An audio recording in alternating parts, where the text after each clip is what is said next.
Hi, I'm Bella Savignano. I'm an administrator in the Fine Art Department and on the Subculture sale here at Swann Galleries, and this is what's in my auction. So this piece is one of the most exciting pieces in the sale. It is a very scarce example of original work by Jamie Reid, the famed artist who just passed away in 2013. The work shows a sort of incredible visual example of the 10 Lessons, which is sort of the guiding principle of The Great Rock and Roll Swindle, the 1980 mockumentary narrated by the Sex Pistols manager, Malcolm McLaren, which shows this sort of falsified, dramatized version of the birth, the rise, and the fall of the Sex Pistols, in which McLaren goes over the 10 lessons to having a world-famous band and the 10 sort of steps that people need to follow to be able to achieve the level of fame that the Sex Pistols did.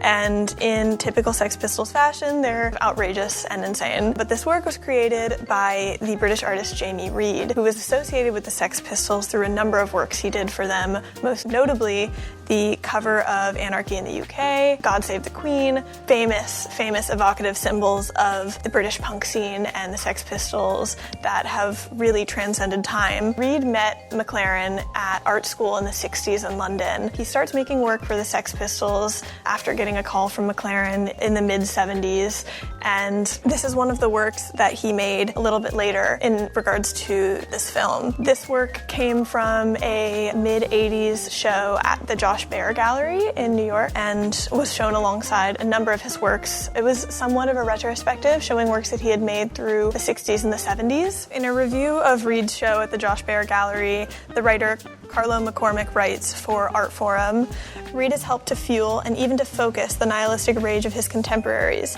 and one can only hope that his mock advertising slogans are less a matter of nostalgia than they are signs of a subversive spirit that will never be entirely wiped out.